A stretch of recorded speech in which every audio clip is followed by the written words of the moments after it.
Hi, I'm Danny Butler. Hi, I'm Jack Dance. And I'm Stu Day. And this is another Trialtube podcast.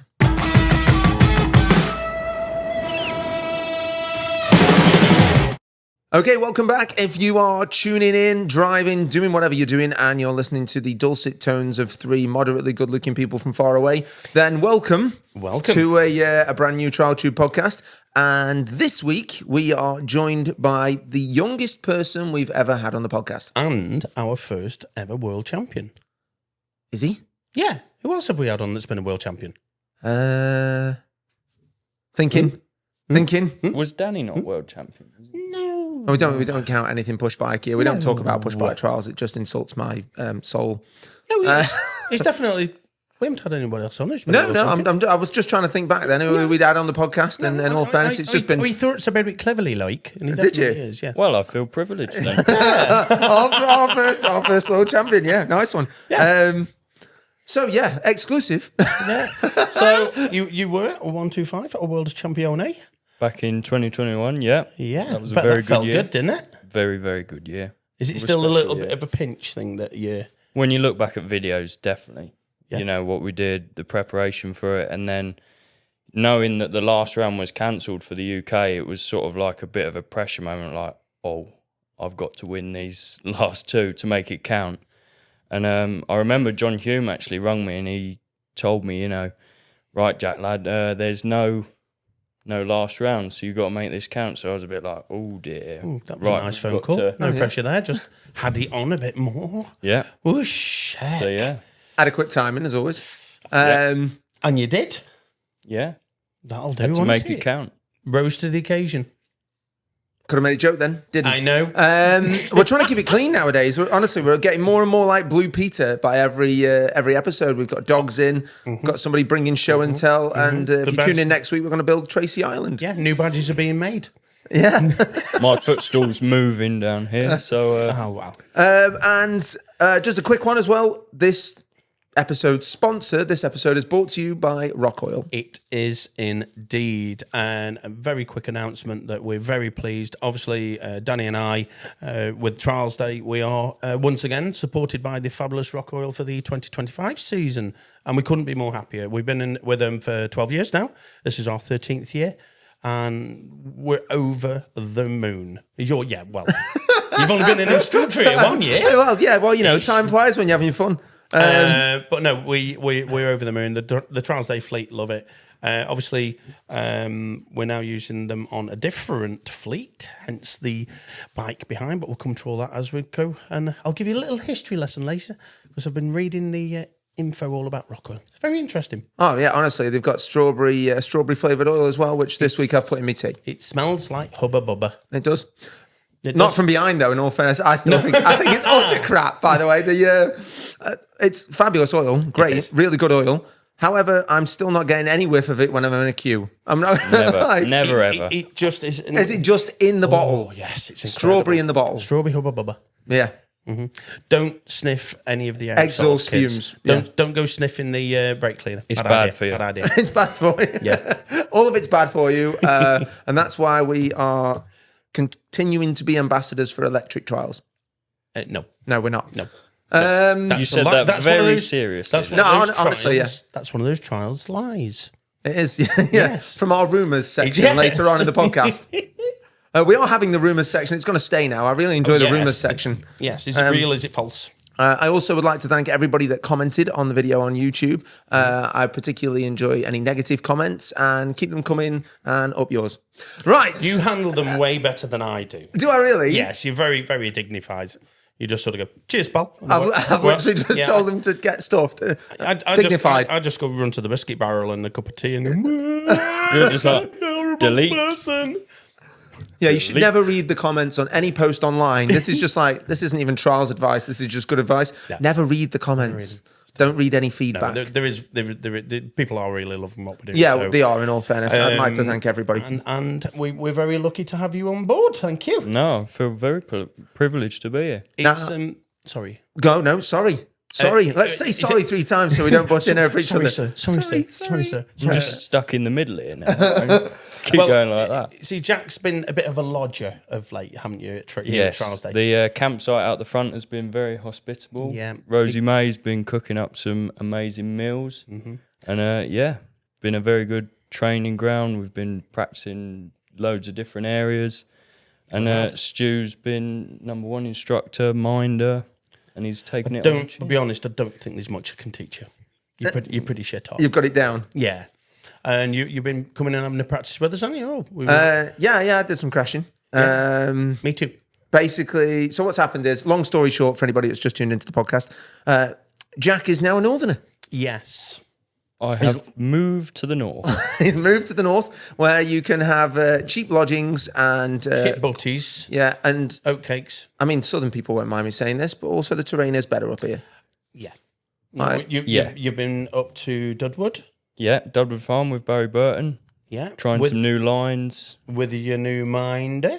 Yeah. Super minder for 2025 on the World Sam Championship? Atherton will be minding for me for this year, which is good. We make a good team, so we'll be looking forward to it. We've watched them at work. They're a very, very, very good team. No, they are a good team, and in all fairness, Sam also turned me the right way up a couple of times yesterday as well. And Sam is just one of those lads that is bloody nice. He is a nice all the chap. time. Bloody nice. And very keen.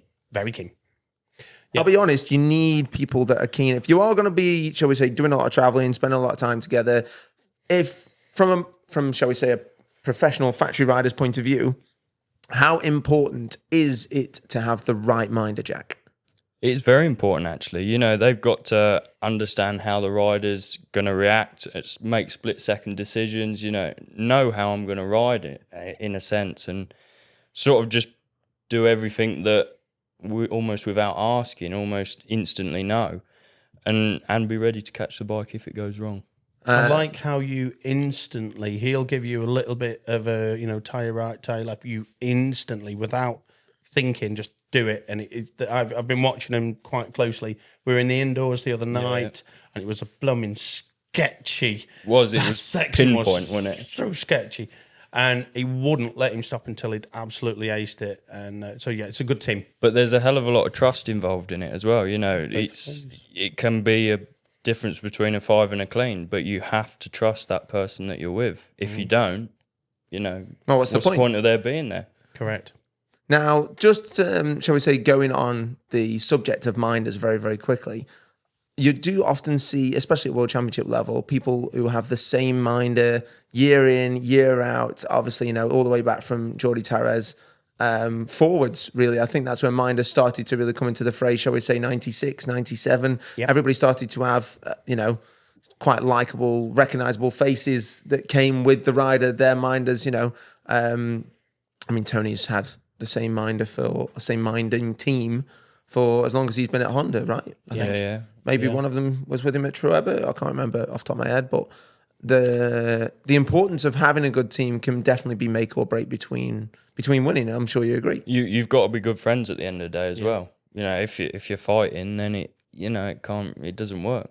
There is some riders that get through an awful lot of different minders though, so you've got to go, what's amiss there then? That's a really good, you've done well there, Stu. I'm glad you opened that up because basically we are going to talk about Adam Raga at some point. Yeah. So people will not notice, look at Jack smiling right now. Adam Raga went through minders like Jack goes through back tyres. You know what I'm saying? Oh, I don't though, do I really? No, because I'm running his wheel. Oh yeah, you wreck his tyres. Yeah, I'm wrecking his tyres. That's not true, gas. And basically, it's just some riders don't seem to ever gel with any minder. I don't know whether that's just down to preference or the personality of the person on the bike, because you can't say it's held his riding back, can you? No, God, no. Jesus, come no. on. The guy, he is a legend. He is. If there's a fourth Trials king, it's him, really. Yeah, definitely. Now, it is. With Jack being so young, because how old are you now, Jack? 19. 19 years old. Sickeningly young. There's never been a point in Jack's life where he hasn't seen Adam Raga at an indoor. Wow. That's you are a geek, aren't you? Yeah. It's true, though. Well, I'm a geek and he's lived basically the amount of time that Adam's been riding on the world stage. So Trials Truth, that's correct. And that's correct. Yeah. It is, yeah. Which is But he has retired, even though he just put it on the podium in Barcelona. Now, if you were Sherco, Yep. obviously, Jack sat there all in red. But if you were the boss at Sherco right now, would you seriously be thinking we could squeeze another year out of that? Don't retire. He's smiling. I feel like he knows something. No, I don't know. But he's still a phenomenal rider, even at the age he is, and he's still got that professionalism. He still trains day in, day out. And I mean, look at his back garden. He can just go out and ride, and no wonder he's such a good rider. But do you know what? I think he just feels it's the right time. He's got nippers, he's got family. What's he got to prove? Nothing. I'm sure he's got a bob or two in bank. He doesn't need to. You also got to remember need to. trials in Spain is a lot more financially beneficial than trials. He's had a very good living, winning 3 World Championships and being runner-up. Oh, we should know this. However many years. We should have done this mathematics, Daniel. Someone will tell you. Somebody will tell me in the comments. But if Tony has won 38 World Championships or 39, 38, you 38. Should know this. You usually pull out a bit of cardboard. I didn't do that. That was just a joke. Yeah. No, that was one of my favourite podcasts. That was with the Adam Raga's AR-53 indoor. That was by far. If you haven't seen that, by the way, just go back and watch the arse indoor. Yeah. And I was sat in Sondre Hager's garage listening to that one. And I was like, "Where the hell are you going with this?" You never know. And it disappears in many rabbit holes. But you've got to think to yourself: if you were the boss at Sherco right now, if you were Albert Casanova's team manager, whatever, you'd be thinking to yourself, we should just let him ride a bit longer. Because I interviewed... Sorry, go on. He's not... I don't think he'll ever just disappear from the sport, will he? He's always going to be a part of it, whether it's a managerial role or something like that. He's got to become manager next. And that's got to be the next evolution. Well, you'd hope so, because during the COVID life, I'm going to be completely honest, regardless of how good you are on a bike, just people aren't looking for that kind of employment out there. No. You know what I mean? Adam's going to be like, do you know how many times I've been run up to Tony Bow and somebody's just going to be like, yes, but can you use Excel? He's not just a good rider, though. He developed the gas with the tube frame. That was the Raga replica, the OG. That's what he developed. Maybe, but all right, he definitely developed that. Yeah. And he did a bloody good job because he was runner-up behind Tony for umpteen years with him on its debut evening as well. Yes, correct. Sheffield. There's no two ways. He knows his stuff. He's a very intelligent man and lovable. Yeah, he is. Actually, I'm sorry. I was just... During my travellings, I've had unfortunate nights out with Adam Raga, and they've been very funny. Yeah, he is a nice guy. And it is sad to see him go. Talking about Mark Colmer and Trues and Falses. Yeah. Vertigo. Oh, no. Well, we called that in the last one. We just didn't know who the third party was, did we? No. That's going to be exciting for him, isn't it? It's nice to see all the world champions. They don't stray very far. No, I mean, they can't, in all fairness. Again, it's a very unique niche skill set that they've got. I couldn't get that out then. Unique niche skill set. Niche skill set. And they are... Sorry, Tony, I was offended by that. And it is a unique skill set that they all get, really. And the work that... I'm actually excited because the Vertigo already rides extremely well. And the Vertigo were doing something... Let's be honest, some of the bits of the Vertigo do sort of hint at the Ossa sort of, shall we say, development of what the Ossa was. The Ossa, by the way, the Ossa was way ahead of its time. We had a chat about the Ossa. We did, yeah. On the side of the hill yesterday, actually. I was like, that bike, still to this day, even if it rolled out of a box now, brand new, 10 years later, was still It was really rad design. Shame it weren't reliable. I just think, what was it you said? Was it yesterday? It was just ahead of its time. Ahead of its time. The technology weren't quite there. They just didn't have the cash. Oh, yeah, that's true. Another way of putting it. Yeah. I suppose they didn't have the money. Yeah. Where obviously the original. I wonder if we'll have one behind at some point. Honestly, let's have a little look at it. I know where there are some Ossas brand new in boxes. Really? Yeah. And you'd have one, wouldn't you? just in your garage in the corner. I would. I'd have to have a factory because they came with like a Termagoni carbon fiber and titanium exhaust. That just so trick. They were so trick. They were like, I don't know what the shall we say, gas like a gas now, a GP or a really nice built trials bike now. I just don't know if they've got that level of sex appeal. Do you get my drift? Because the Ossa was just so cool. But that's what you were saying about how they were finished every nut and bolt. They had like the Ossa logo on and stuff like that. Maybe that was why it was expensive. I remember looking at the rear. This is sad now. If you are into trials to the point where you have no life, get ready. This is going to blow your mind. But did you know that the rear brake cylinder was shaped in the shape of the leaf before they put a brake tech one on it? They actually had a rear caliper in the shape of the Ossa leaf. Somebody had got far too much time. When it came out the truck for the first time... Was it just to show one? No, it was the one that Gironi was riding at the indoor in Marseille. Right. That's the first time we saw it. It got lowered down. Colomer was stood next to it. And then there was three giddy little school kids at the end of the ramp, which was me, Dibbs, and Jack Charner. And as it came down the ramp, Dibbs, who was riding for Beta at the time, went, "That's fit." It's hard for another factory rider to look upon another bike. Pretty bespoke piece of kit. Oh, so fit. And now we've got the Raga replica Sherco. Yes, that is true. Which, as far as I can see, has got a red and a yellow stripe on it. Sparks of red, yellow. A bit like a rainbow. Bold new graphics. Bold new graphics. But it has got sticker all the way up the frame. Sticker all the way up the frame. To be fair, it does look quite nice. It does look quite nice. I also think Sherco have done a great bit of development. They've done a cash injection into trials. Yeah. And I did notice that the Sherco Raga rep, through little photos I'd seen online, comes with the billet hubs and the drilled rims. I thought he was going to say fuel injection. No. I can't say that anymore. I've told you before, I am now carb only and I travel by train. And also I've got a mechanical watch on. I'm really going back to my roots. Just so you know, my second bike for Scotland is also a TY 175. Right. It's not a thing. Now, Jack, back to you. I was just about to say exactly we always go down this thing. Back to our guest. Back to the guest. Enough waffling. Enough waffle.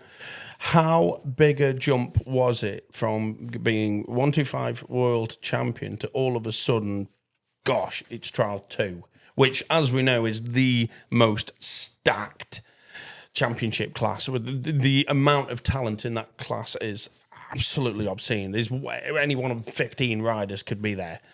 How big a jump it really is. Group, like you say, 15 of us could, easily win on the day. But like going back to that year of World Championship in 2021, I literally only rode my 125 the week before World Championship. It was never like, I train, because we had the British Championship as well. And that year I was riding in Trialtube. And actually that year of Trialtube was really good. We had Chile, Ross Danby, all of us. And it was really good. Manufacturers, bibs were a thing back then.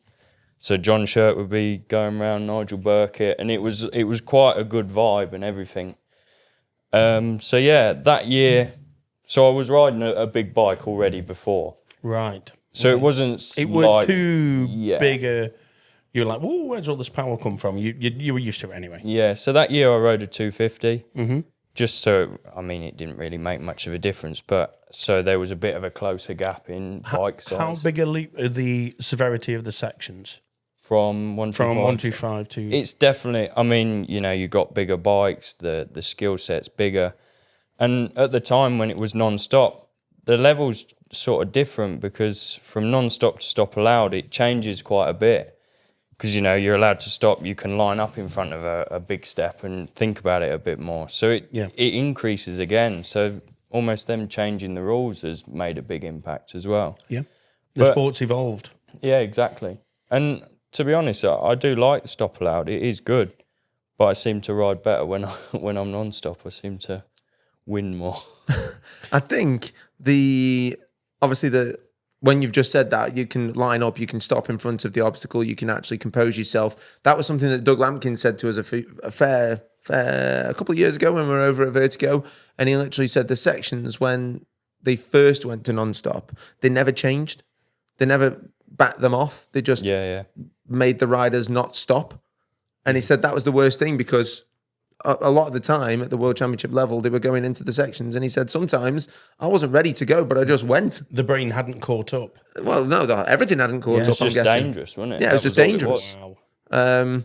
So, for those guys in the comments that are always like, diehard, non-stop fans, at the end of the day, making it stop and hop, although the section severity has got worse for the young guys, I genuinely think from a riding perspective, it can be safer because at least you're ready to go. But going when you're not ready is sketchy. The other thing you've got to think about, like with stop allowed, you've got a minute and a half. So you're flat out for that minute and a half. Whereas for non-stop, you could be creeping for a section and spend 2 minutes in it. So, your physical ability, can change a bit. So you're almost less worn out with non-stop. It is a weird one. So That's like for me, that was just like a ha.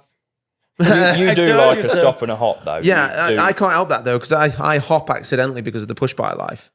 Like, I like a bit of no-stop, I'll be honest with you. But it's only because it's a bit easier on my knees, a little bit. Saying that, we were all three of us training yesterday, and you managed to really spanner yourself. It wasn't even a big crash. It was just my leg went down a hole, and the hole had no bottom. Yeah, that was quite a scene to watch, mate. My leg went all the way down to my hip in a hole, and that was it. And the bike was way above me. The bike went upside down, but I was on the floor. Yeah. It was really weird. I managed to hyperextend my knee with your brother Ash, and we're both hobbling in. And then your dad fell off and had a sacrificial ankle injury. So I think you're the only one that's not got a knobbled knee here today. Yeah. I think it should be sponsored by the NHS or something like that. The NHS. So if Pod Kneecasts, Pod Knee Braces are listening, send some. And we're all in cast. I see where you were going there. No, we don't want to be in a cast. No, nobody wants to be in a cast. We've paid the entry fee now. We can't be in a cast. No, we have. We're in. That's it. We're going to be sharing a house together. Yeah. Anyone down south? That's a house. Yeah. And that's the thing. I haven't quite got the accent yet for moving up here, have I? No, he did. Yesterday, he went, we're going to ride over to the side of the hill. To the side. He did say to the side of the hill at some point yesterday. I remember him saying it. Yeah, so I was a bit embarrassed, so I just sort of stopped it. You all looked at me funny. I just went like that. All right, Graham. You do come out quite posh with some words, though. You can tell there is that little bit of southern still in there, but we're slowly getting quite posh. Yeah. So I'll take that as a compliment. Yeah, it's a compliment. It's 100% a compliment. It is. So, trials news that we've been having goings on since our last podcast, since our last meeting, since our last therapy session. Is this trues and falses? Or no, this is just crap that's already happened that we're going to basically have a quick chat about because it happened. As I said to somebody in the comments the other day, I don't take the I just disturb them. Yeah. So what's on your mind? What's the first What's on my mind?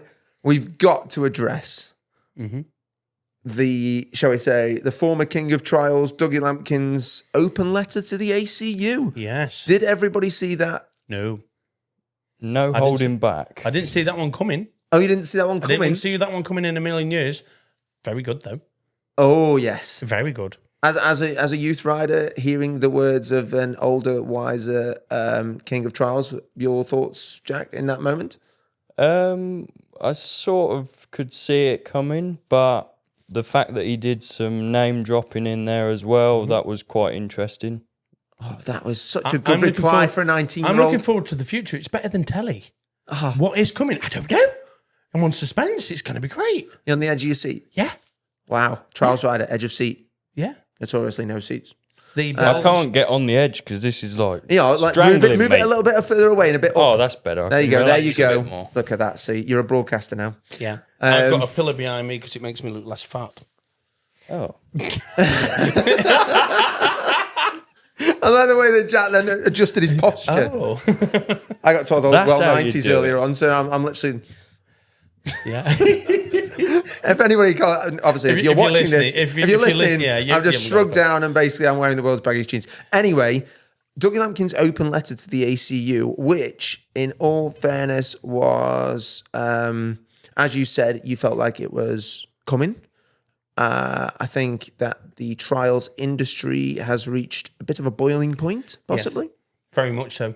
I think there's been, we heard Shirty in the previous podcast, his opinions. We've got the Bells Ladies Trailer Championship. They've just gone, sorry, we're doing its own thing with the AMCA. I think there's a lot of people getting to their end of their tether. Well, that's a good way of putting it, yeah. And clearly Dougie was one. Yeah, I think I've got to be completely honest, whether you guys agree with me or not. You can tell me to just shove it. But I've got to agree with Dougie in many ways. From a business perspective, the fact that him and the team there, that obviously from the DL12, put on a fabulous event, no doubt. We didn't go this year. We had box off the fancy box. We had 2 years of box seats. Yeah, we did. We hired big suites, and it's fabulous. Yeah, it's a very nice event to go to. Obviously I took my whole family. Obviously little one had to wear earmuffs because of the commentary, but I will say it's almost like they've learnt from both years, and this year they made it really count as their last one. So fair. Well, wait and see. It might not be the last one. I was going to say, but I don't think it's going to be. It's not going to be the last anything, is it? I just don't think will something better come? We hope so. Oh yeah, well we hope so. And if it does, we will support it. Again, you've got to agree with what you said about the fact of booking the venue from this. Obviously, working in so many events myself throughout the years, and like hiring an event space like that, it ain't cheap, and he's got to do it because maybe people don't realise, but Sheffield Arena, they ain't spending their whole year waiting for some boys riding around on some motorcycles. They're trying to get like music acts in there. It's an ice rink, isn't it? It's an ice rink. Yeah, they've got their own ice hockey team going on. Like, there's a lot going on. Big picture, everybody. And all it needs, it just seemed like a real lack of communication somewhere. Something really broke down. Yeah, I think there was a definite breakdown in communication, but Thank you. I genuinely think that shall we say, the wider populace of Dougie's team have obviously become slightly, what's the word, frustrated. Yeah. And I can't imagine how they must have felt when it came to the likes of a plane not taking off when you read that in the open letter. That was nerve-wracking. Could you imagine the fear and the worry? That is just horrid. Because it was delayed by an hour as well. See, like, can you imagine the level of stress of the likes of Dougie Lampkin and his team? If that plane didn't take off, there was no event. Your Raga, your Marseille, Boo, Busto, all of them are on that plane. And regardless of how much people want to see the British riders ride, I wasn't the reserve this year. So you weren't the reserve? I wasn't. No, you weren't. So He was the year before, though. Yeah, we were there, weren't we? Well, I was the reserve that wasn't the reserve. You were the reserve that wasn't the reserve? Yeah. We heard about that. Jack came down with a nasty case of do as he's told, and Michael Jalabert filled in. And that was I was a good boy. You were a very good boy. You were a very admirable chap. Great work there. You're a class act, Jack. I'm impressed. Interesting to see what the future does have to hold them. Yeah. In so many ways at the minute. You do just feel trials at the minute is a little bit bubbling for summer. It's bubbling up something. Also, on the other side of the coin, because they say there's two sides to every story, did you see the open announcement from the ACU over social media in retort? Well, it was very open. It was very open until they limited the comments and didn't let anybody actually comment. Oh, I didn't notice that. They did. took the comments page bit down. You couldn't comment, could you? No, that's correct. They limited the comments.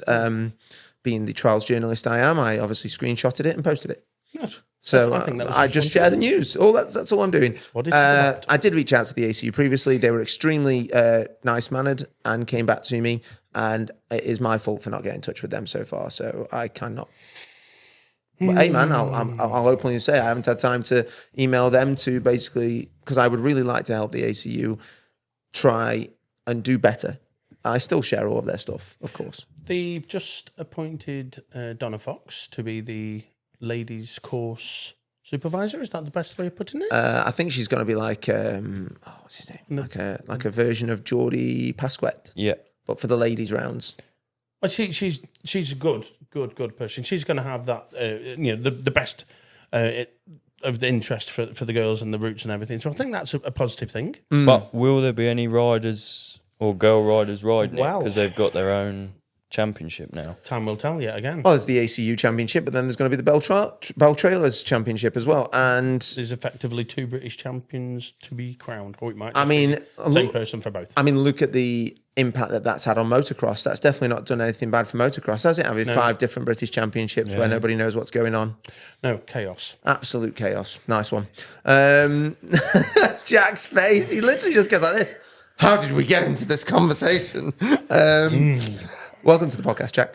And so what other goings-on has there been? What other goings-on aside from Dougie Lampkin and the ACU's feuds? We seem to be spending an awful lot of time talking about that. And subject. there's loads more cooler It's things. a big subject. It is, and it's very... Oh, yeah, it's so... On other news, Go on. have you got any Crocs? No, I don't own any Crocs. Do you own any Crocs? Have you got any Crocs? No. No. No, Do you own any Crocs, Dan? I own 6 pairs of Crocs. 6. 6 pairs of Crocs, and I almost wore them in this episode. And that is the kind of highbrow trials conversation we have here. We've pivoted from Doug Lampkin to my feet. Do you have a dry robe?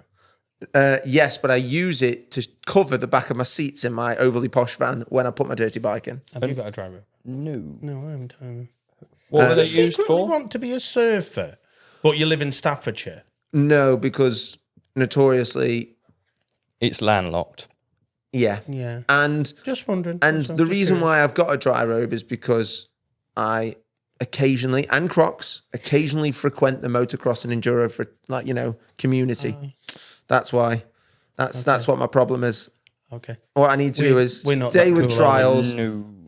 We have But I have got some red shoes. Everyone's matchy red shoes. Are you wearing red shoes? I am also wearing red shoes today, yes. Yeah. Okay. More Well, highbrow conversation.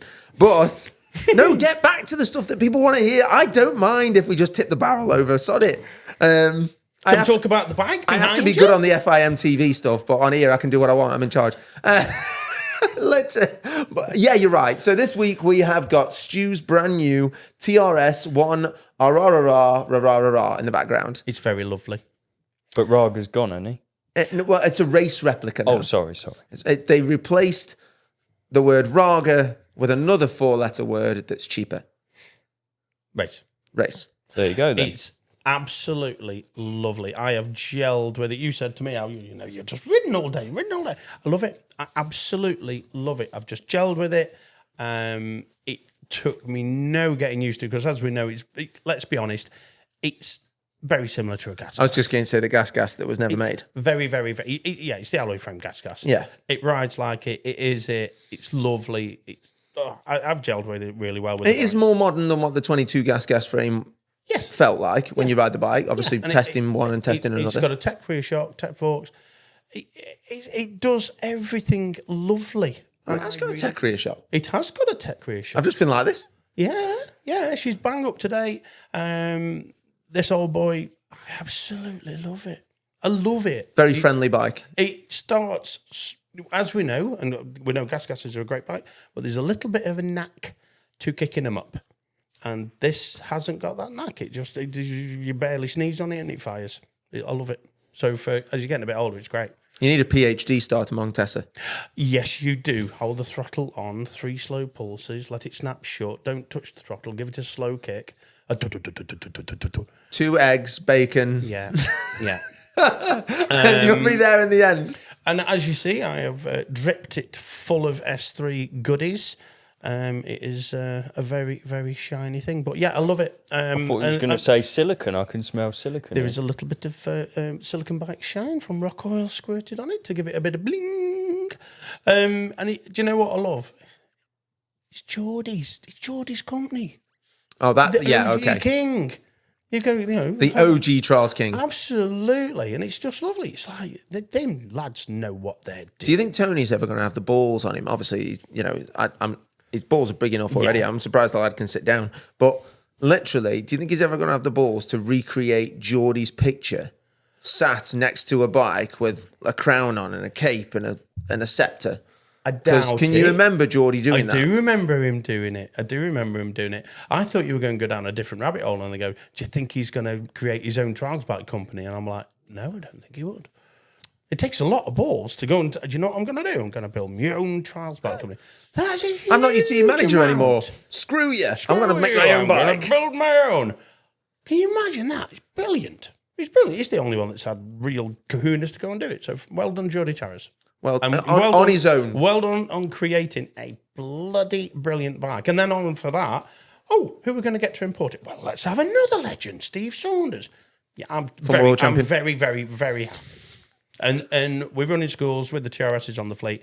The customers can kick them up easy peasy. Off we go. Everyone's saying how nice they are to ride. So for me, very happy bunny to be on the little splashy yellow machines. Now, coming away from splashing a little bit of yellow. Mm-hmm. Could have made a joke then, didn't? Oh.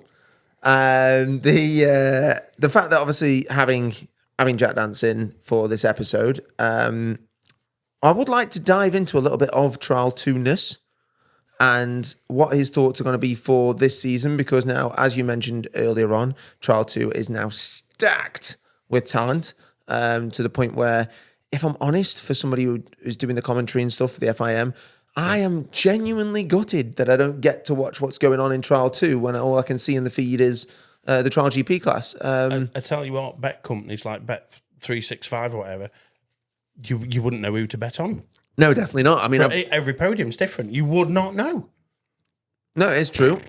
And in all fairness, with how your training is going at the moment, Jack, as well, and because you've definitely changed it up this season. You know, you're all over the country and out of the country as well. Yeah. Do you feel like, shall we say, escaping Hookwoods, which was obviously, of course, your, shall we say, home from home for an enormous amount of time? How many years did you ride at Hookwoods consecutively? Many years. I couldn't count, but I found a new home up north.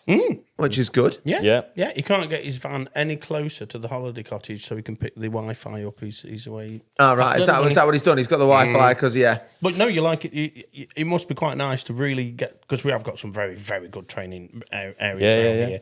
And it must be nice to actually shake it up. It's lovely to change. I mean, as a rider, you've got to ride loads of different terrains. You know, you've got to have lots of different skills because you never know what's going to be in a trial. It could have streams, it could have big rock steps, anything like that. And also, I've been in Spain a fair bit. Last year, I think I spent 8 weeks out there on the trot, just training with Busto, which was really cool. That must have been very, very cool. It was very cool, yeah. Just spend a bit of time with Jaime, as you do. As you do, yeah. As you do. Well, you must have some wild stories of a little bit of. Is he the party animal you would imagine? He's calmed down. He's a good lad. But when you get to know him and as a friend, he is a really nice person. Yeah.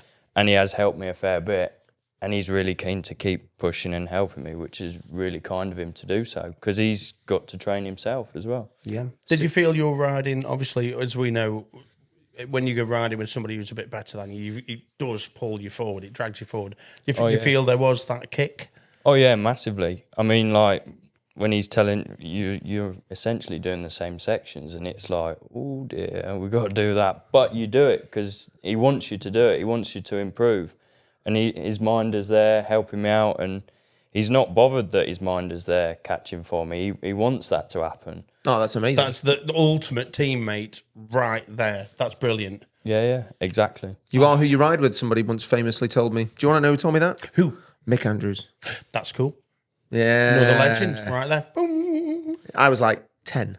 And he was still Mick Andrews' shape. He never gets any older. So are you planning to, obviously the season starts in April, are you planning to go back to Jaime and train some more? The plan is, he said whenever. Oh, that'd be fantastic. Easy breezy. Yeah. Whenever, just rock up, there's a bed. He's breezy. Super talented, stupidly handsome, and bloody nice person. Short though. Is he? Is he? He's not tall. Well, he doesn't need to be. No, he doesn't need to be. Again, it'd just get in the way. No, I was just being an arse then. Sorry. Let's say he's got it all going for him. apart from a booster seat in his Mercedes. And we're super happy, and we're really excited to. I think this season coming, it's just going to be great, isn't it? Oh yeah, it'll be really good. We've changed things up. Trials Day's helping out. Trialtube, brilliant. Yeah, and you've got your mind set. It just seems like it's all I feel going like for it's you. it's definitely moving forward quite nicely. Am I right in thinking that Jack Peace has moved up to the GP class this year? He has. Yeah, the former Trial 2 world champion, Jack Peace. So that's one less headache. Yeah, I think did Canales is incredibly moving well. up as well. Who is? Alex Canales, yeah. Is he? He's Right, okay. he shall we say he's taken Toby's ride at Honda? Do you think that's Suppose you could say. I suppose you could say that, couldn't you? Sorry for buttoning. Who is going to be new to Trial 2 this year? Young talent in Trial 2 this year. A few. I suppose George Emo, yeah. But he did the last round in Repole. Yeah. So it won't be his first gonna be rodeo. fact. No. I couldn't put my money on who's going to win. Never mind who's going to be on the podium. It's just crazy. It's such an exciting class. It really is. I think, it is the one to watch. I'm trying so hard. I keep sending email after email after email, and I'm just like, please show Trial 2 on FIM TV, because it's just so good. It's just a much better, shall we say, overall. Doesn't it happen like that with a lot of things? So sometimes the World Supersport was way more interesting to watch than World Superbikes, because it was just an absolute bun fight. But in Trial 2, there's a fight going on with all of us. I suppose a good example would be Japan last year when I had to go first on day 2. When I'd finished, I was 8th position. And we kept looking at the scores. And when I'd finished, I was like joint 3rd. And it was crazy because I was the first to finish, but everyone's score just kept rolling in and rolling in. It's got to be And exciting, you moved up and down the rankings so much because very exciting. Wow. Yeah. And you did win a round. You have won a round of Trial 2 also. Yeah, So I won 2 rounds back here, not last year. Year before. In San Marino and Andorra. They were very special. And you feel you're riding, obviously, as you mature and you're still only sickeningly 19, your strength will be coming, your experience is getting better, your skill set's getting better. So you've got to feel pretty rad that, it's all going really in the right direction. Yeah. I mean, it's when you're always chasing that, and then when you eventually win one, it's like, oh wow, you've almost proved to yourself. But then sort of anything less, you're disheartened with, because you want to win every time. And Trial 2 is such a difficult category to be a part of. You just have to be consistent. Can I ask, what is the atmosphere in the paddock with the Trial 2 riders? Is it everyone's dead chummy, or is it everyone's really not chummy? I suppose certain of us are friends, certain of us aren't. It's it's rivalry at the end It's of a the paddock, day. it's a rivalry. It's motorsport, yeah. You're not there to play patty cake, are you? I suppose, yeah, we're all good mates, but we're all fighting for the same thing at the end of the day. So I've just had a message sent to us by our outside producers. Ooh. It's over there. We're forgetting the fact that there will be a new addition in Trial 2. Mikel Jalabert on an electric Honda. Oh, how could we forget? How could we forget that? How could we forget that HRC are entering the race? We're going to put the cat amongst pigeons as that one. Yeah, I mean, obviously, we can talk about that. It's out there. Mikel Jalabert, probably not one for promoting himself overly well, because the idea of the full announcement has been he's changed his Facebook picture to an electric Honda, which... There's not really been an official announcement. No, there hasn't really been an official yet. announcement. I don't think it was a great announcement. I think it was just more to do with the fact that... Should we do it now? Shall we do it? Did you know that Mikel Jalabert is riding an electric Honda? There you go. And his brother's riding a TRS. Yeah, actually, Aniol did do well last night at the indoor. If you were wondering when this was filmed. And in the ladies, there was another TRS on the podium with Denisa Pachinova. There you go. Denisa Pechikova. There you go. There's the one. That's the one. Sorry. And I mean, I think the betting, we're on about betting for who's going to win World Championship. I think we pretty much know who's going to win the Women's World Championship. For me, there's a massive standout rider. Yeah. Are we all thinking about the same lady? Think so. Me in a wig. Berta. No, it's Berta, yeah. Berta. It's She's Berta. just so bloody good, isn't she? It didn't matter if I was wearing a wig; she still beat me. She's well good. I rode against an Andorra. I just don't want to picture you in a wig. No, yeah. It's great to see that there's more rounds of the ladies indoor as well. Can we all agree Yeah, on they've that? added another one, haven't they? Yeah. Yeah, it's good. Like I say, there's a lot happening, isn't there? Mm-hmm. There's a lot happening. Right, I'm going to put my pop down. And are you ready for your rock oil history lesson? Oh, yeah. Well, our sponsor of this episode, of course, we're going to do this segment now, which is all about rock oil. Jack, you love rock oil, don't you? Oh, as long as it's in a Motorex tank. Yeah, I thought so. So, rock oil, go on, give us a rock oil history lesson then. So, rock oil is one of literally 2 or 3 fully British oil blenders still to be producing oil in Britain. They've pretty much all gone. There used to be dozens and dozens. I think there's about 3 left, rock oil being the biggest and bestest. Started in 1928 by Fred... Durst. No, not Fred Durst. Damn! Have you lost your notes now? You were doing so well. I wasn't. You've just threw me. Anyway, right, a lovely lad called Fred. And then it was a family company. Yeah. And then his daughter Barbara and her husband took over. But in World War II, they had to stop because there was no raw ingredients. Everything was rationed. Everything was gone. So he couldn't. So he just went, I'll park that there a bit. After World War II, boom, got going. Specialising in motorcycle stuff. Everything building up, going good. Until 1973, when the entire factory burnt to the floor. All the products, the factory, everything, gone, buff. That's a bit of a kick in the crotch. And I bet it burnt for a while as well. Yeah, and do you know what's worse? Weren't insured. So the company started from nothing, from scratch in 1928, and then they had to start again from scratch in 1973. So it's a sort of phoenix from the flames, so to speak. Did it smell of strawberry scented? I don't think that was a thing back then. Were they insured by the ACU? Well, maybe. I couldn't resist, man. It was just like, it was so there. It was like low-hanging fruit. Keep going. Then, boom. So, having to start up, along come the 1980s, and they focused on motorcycling and motorcycle racing. And the big thing then, your dad will remember these. Do you remember the Team Green Kawasaki squads and the motocross? And boom, they were the big ones. So that's when they really got the first big kick. Then we're starting to get overseas orders and really piled it up and then. So now the title sponsor for the British Superbike series, which is by far and away the most hotly contested national series ever in the world. And yeah, they're going from strength to strength to strength to strength. I'm very proud to be linked with them. Great products, and that is our fabulous rock oil. We renewed for 2025. I'm over the moon. And yeah, there's your little rock oil history lesson. Story time's over. Story time's over. There you go. Ah, cool. We can go back to the highbrow stuff. Yeah. Thank you, Rock Oil. No, thank you, Rock Oil. Very wonderful sponsor. Really, really good. And still producing in Britain, which I think is what else is being produced in Britain nowadays? Not a lot. Top 5 off-road podcasts. Go on. Oh. No, that's us. We are one of them. Are we? We are, yes. We're smooth, wasn't it? One of the top 5 off-road. In at 5? God knows what. Oh, okay. I think we were 4. Nice. So, yeah. On Spotify.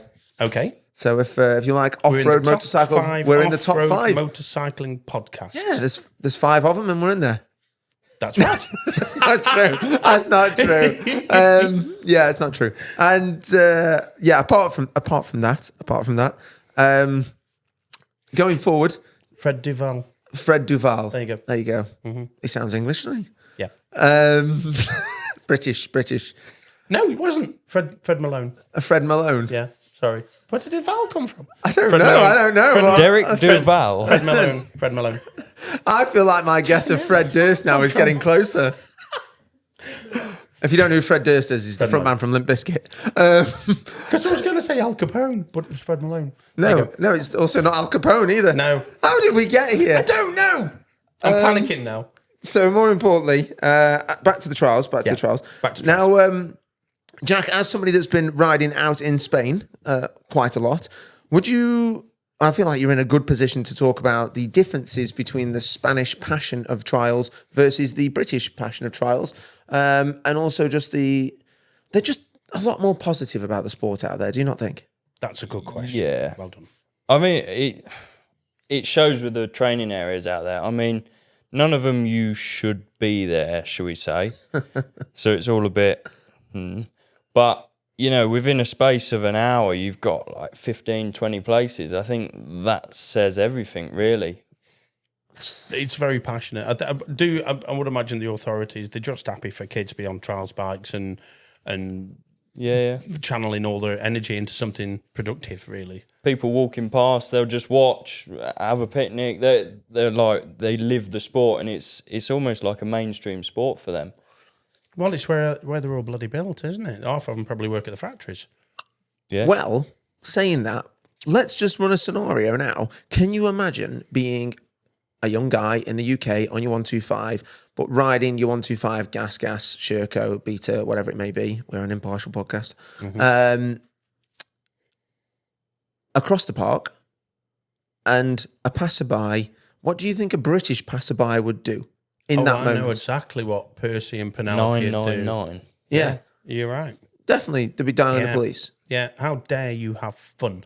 Yeah, and also, I've rode in Spain, and I've rode down the centre of the road in Spain, no plates on or anything, and as you go past, people wave at you. Yeah, they're happy for you. When I was out with Mecha Techno, it was like 7 a.m, in the centre of Barcelona. This is like riding in London.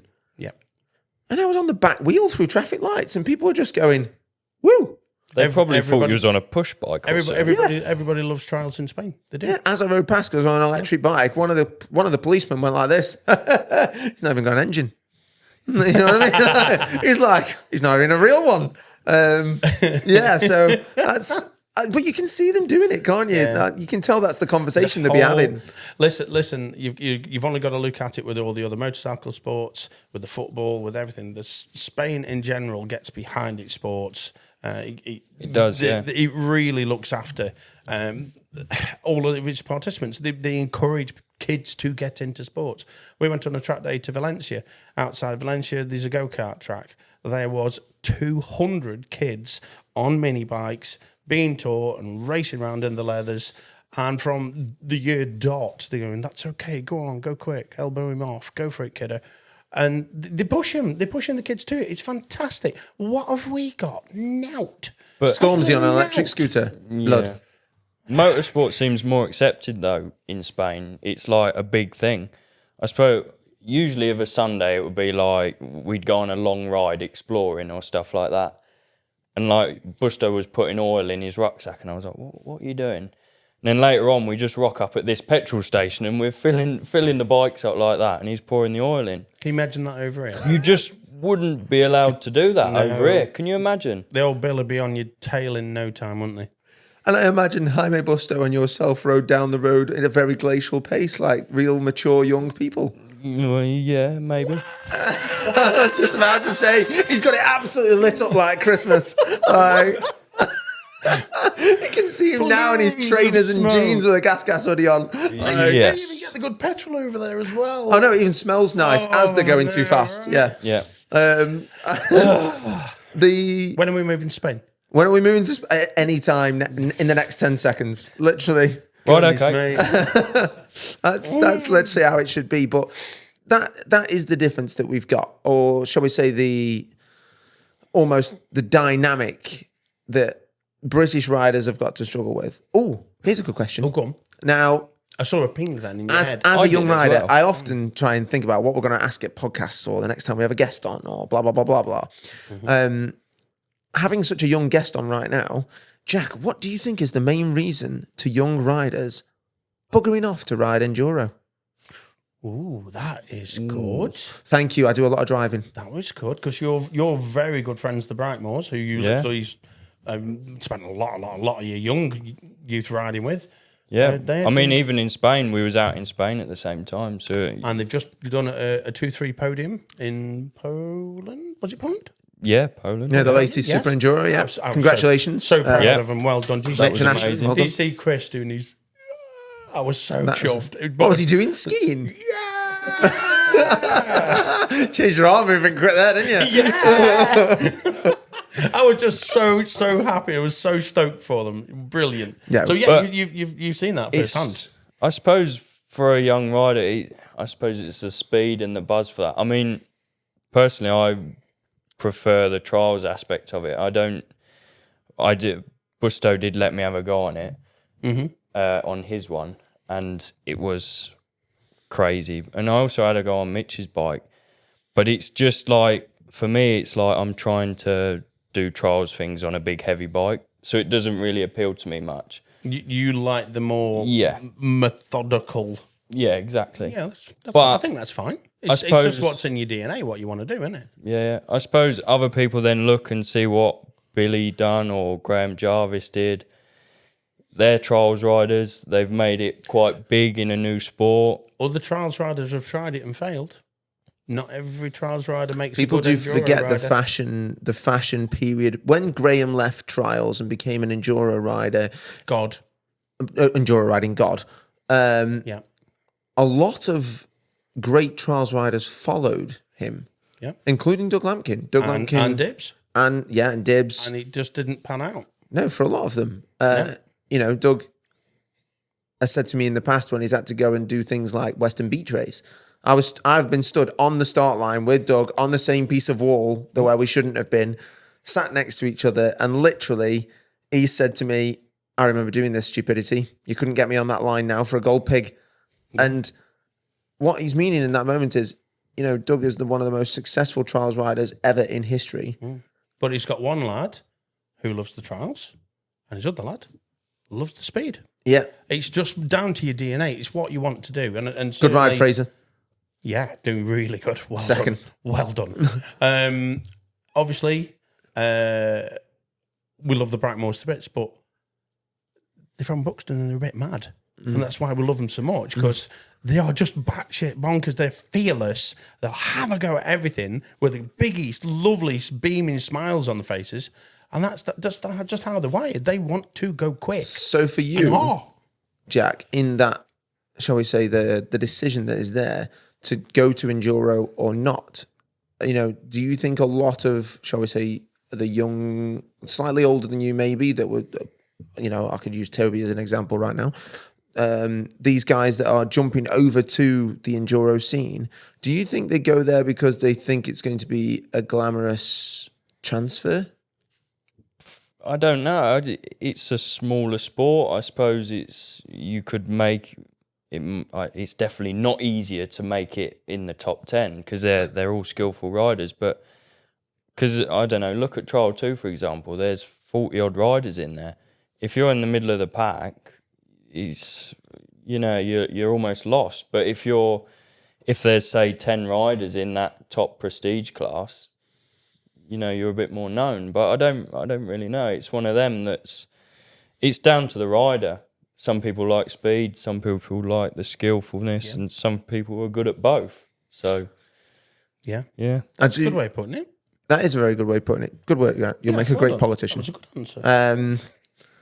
And I don't know, it's just something I wanted to ask a young rider because it was just such a difficult question. Thinking as, have I got a plan B? Is that what you? I just feel like a lot of riders now are seeing I haven't really made anything from being a trials rider, although all I've done is really moan about it and not train any harder, or thought about thinking outside the box for sponsorship, or even thinking, how can I do that? Because some of the best trials riders in the world were great businessmen as well.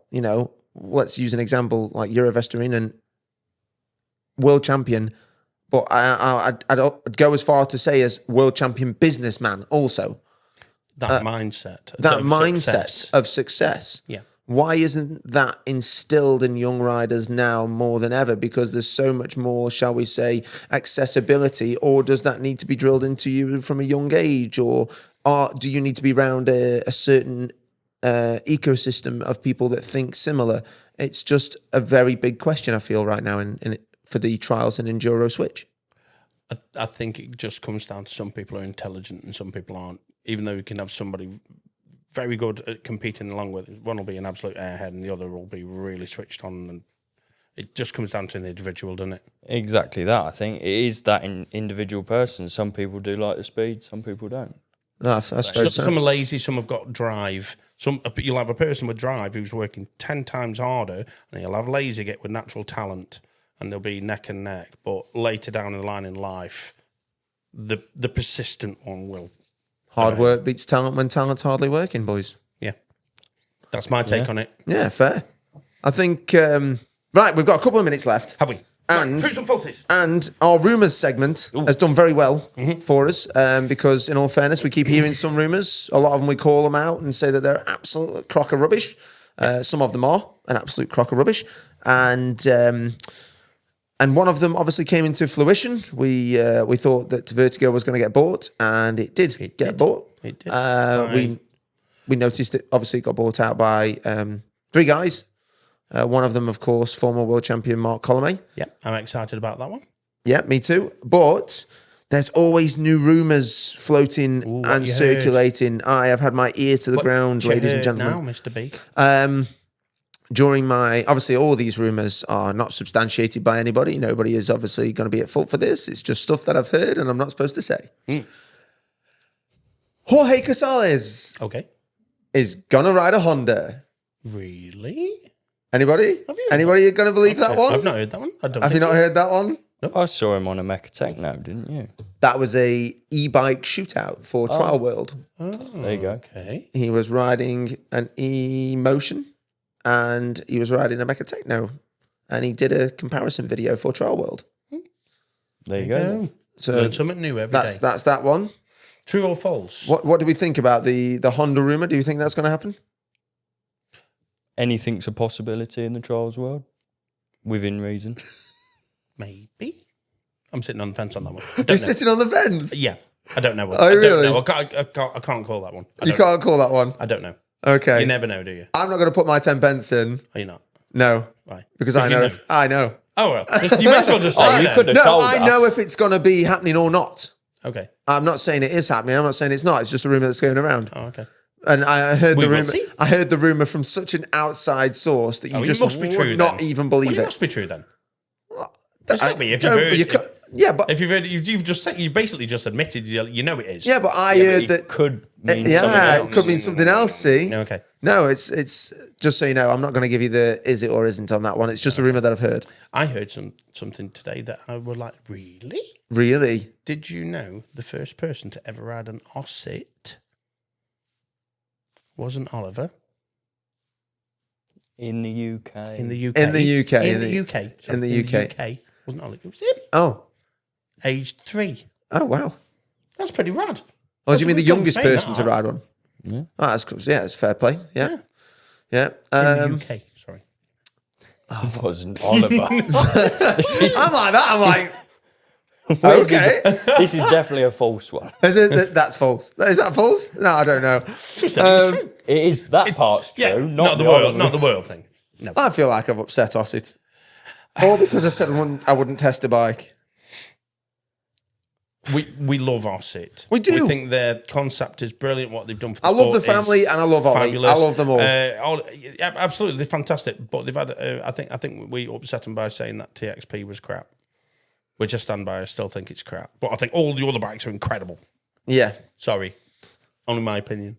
Well, exactly. You know, they're just opinions. You know, Yeah. don't take them to gospel. Like As Shirty said, they're like arseholes. everyone's got one. Yeah, Everyone's got one, regardless of what you think. yeah. And it does crap. You know, crap stings. Anyway, I've got another rumor for you. Anyway, really? you'll love this. You'll love this. Must be good. Pause. Pause for effect. Should have, shouldn't have. I don't feel like I should say a couple of them. You bought shares in Dry Robe and Crocs. Yes. No, I have not bought shares in dry robes or Crocs. Well, you seem to be wearing them a lot. Well, yeah, that's because Designer ones That's as because well. I'm one day I'm going to be a surfer. No, what a load of crap. I don't like water. And so next little rumor that's going round. Yes. The This one's a complete outside rumor, which I read it and I just thought that cannot be true. Okay. Firstly, Kawasaki are bringing back two-strokes. Oh, I hope that's real. Okay. This is a two-parter. In what? Part A. Then, in what? Part A, Kawasaki are with, bringing back two-strokes. in motocross? In motocross. Yes. Part B, and are looking to make a trials bike. Ooh. Never. No, I believe the first part. Okay. I do not believe the second part. Okay. That's a genuine rumor. That is an actual rumor that's circulating right now. So they're going to put all of their eggs back to 1970. No, even better, they're going to put their eggs back to the 90s.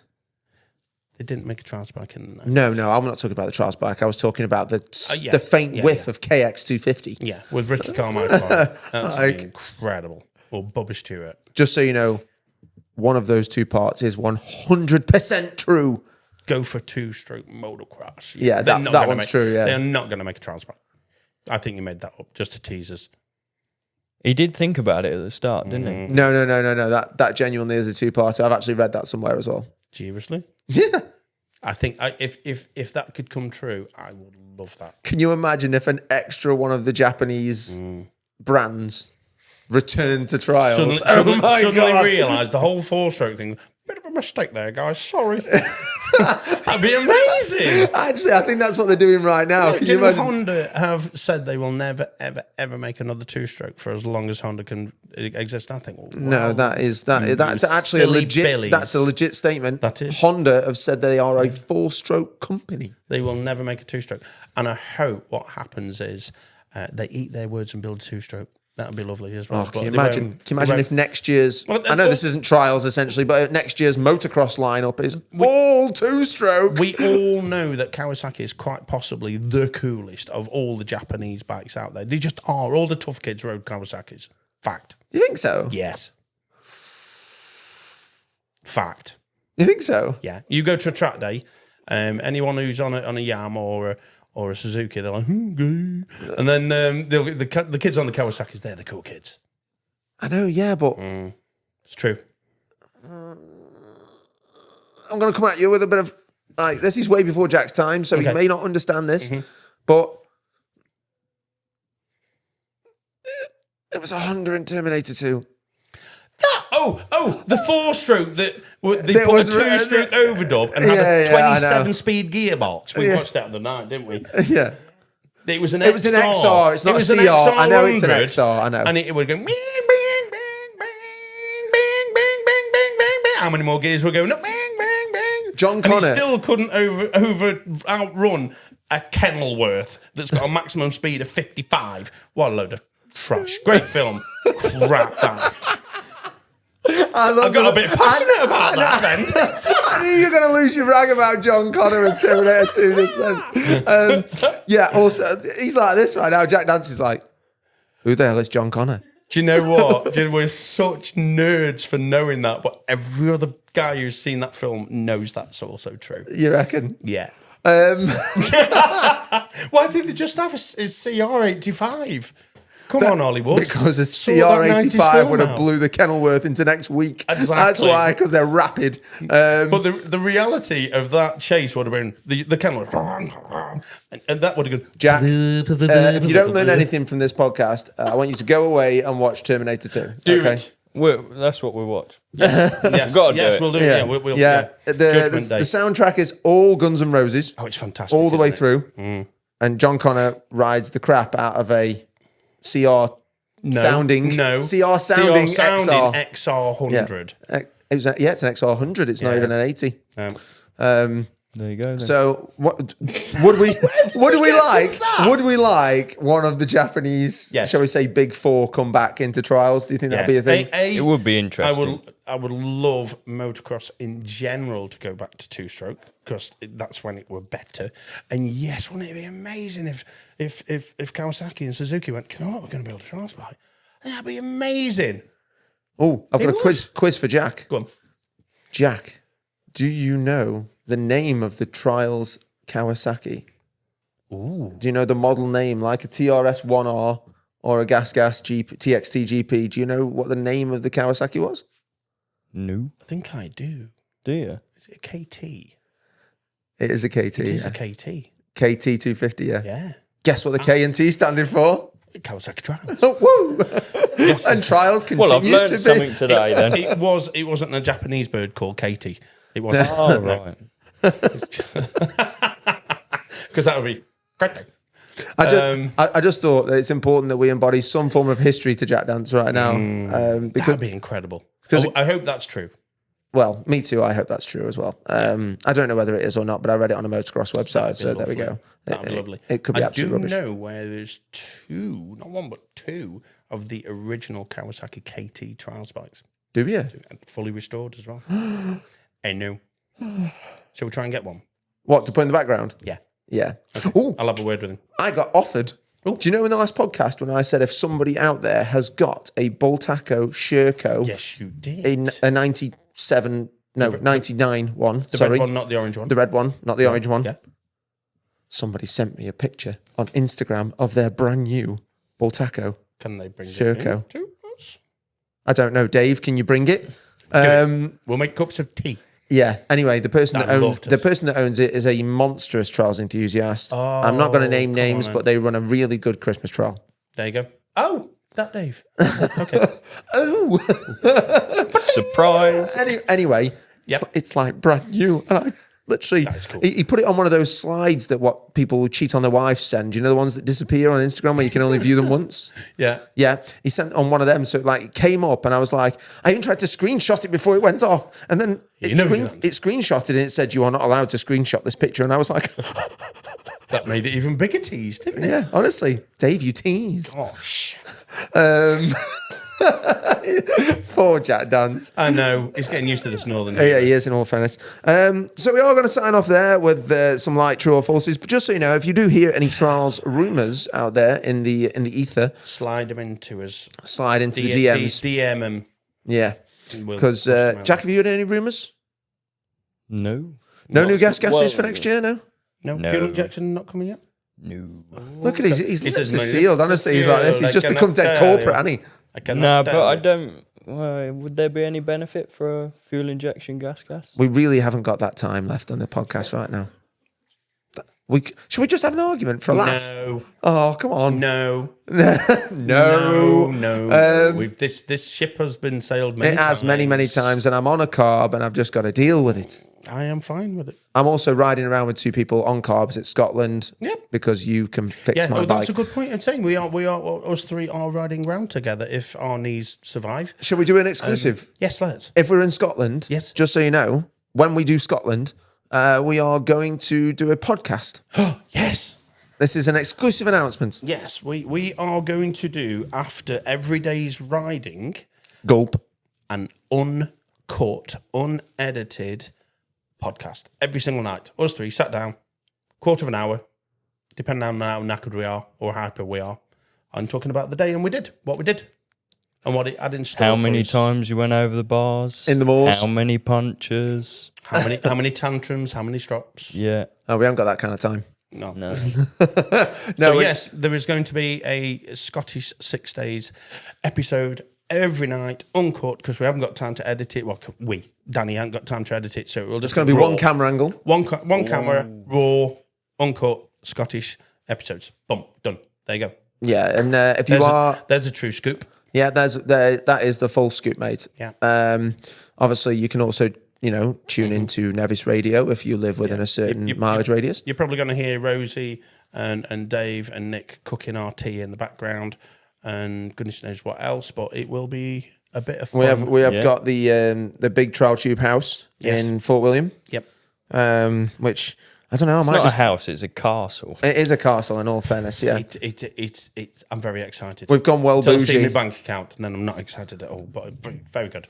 Well, that's trials, isn't it? Obviously, is. we're in trials, so that means we're well flush. Hey, we've said if we're going to do it, we're going to do it proper. It might be his one and only attempt at it. If you're going to go to the Scottish, what you need to do is you need to make sure that you've got loads of parts that you'll never use, and stay in a really nice house that's 5 minutes from Parc Fermé. Yeah, and that's why we didn't go to the DL12, because we saved the pennies from that to go up there. We did, in all fairness. So sorry, Doug. Sorry, Doug, but we're going to Scotland. You instead. advertised that event so well that we had to go and have a go. Yeah, It's true. it's true.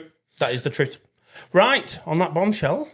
Shall I'd rip that off Top Gear then, didn't it? So on that poo stack, let's wrap this one up, hey? Yeah, definitely. Once again, thank you for coming in, Jack. Thank you for being with us. Yeah. You're here, welcome here at Trials Day any time. As you know that, this is your second home up north. It is pretty much, isn't it? It is, isn't it? Yeah, my own we're parking very happy space. you're being here. You have? Yeah. He keeps nattering and chattering to all holiday guests, don't you? Oh, my name's Jack. Yeah. Jack, now is also the time before we close the podcast to sort of do some sort of sponsorship plea that people that you should do that now. We want you to tell people why they should invest in Jack Dance. On the 8th of March. On the 8th of March, we are doing a Trials Day training school. We are, with Jack Dance. So if you fancy coming and learning off this little legend, hit me up. Give us a bell, get onto the Trials Day website, ping a message off. You can book on to have a training day. And the proceeds, a bulk of the proceeds, I've got to pay for everything else, are going towards your World Championship campaign. It will indeed. So if you fancy a day with us Muppets, being taught by Jack, get booked onto the 8th of March. Yep, indeed. And, thanks so much, Stu, for organising this. No. It all helps massively. You're one of the good guys. That's what we like. Right, boys, we'll wrap it up. Yep. And as always, like, share, subscribe. If you do like the podcasts, then share them, for crying out loud. What's wrong with you? Yeah. And they can contact you at info@trialtube.co.uk or at Trialtube on Instagram or just on YouTube, or you can pay into my OnlyFans where you can pay me to keep my clothes on. Nice. There you go. You can contact me at Trials Day, so on the socials, the Instagram, the Facebook, and the TikTok at Trials Day. And the TikTok. When he says he's on TikTok, I can only still see him doing some sort of girly dance. No, it's not that. It's so true. It's all bikes. It's all bikes and silliness. A lot of him doing wheelie circles. Yeah, we do like that, don't we? Insanely good at. And contact you at? Facebook, Jack Dance, and Instagram, Jack_Dance125. And we have started a YouTube channel. Oh, yes, actually, I did catch your first second episode. There's a few. There's a few on there, yeah. The couple that I've seen. Yeah. See what I said about him being posh? He says dance, not dance. Yeah, well. It's posh. Is it? Jack Dance. Yeah. I bet he says grass. Yeah. He does. But how does he say arse? Right. Thank you and good night.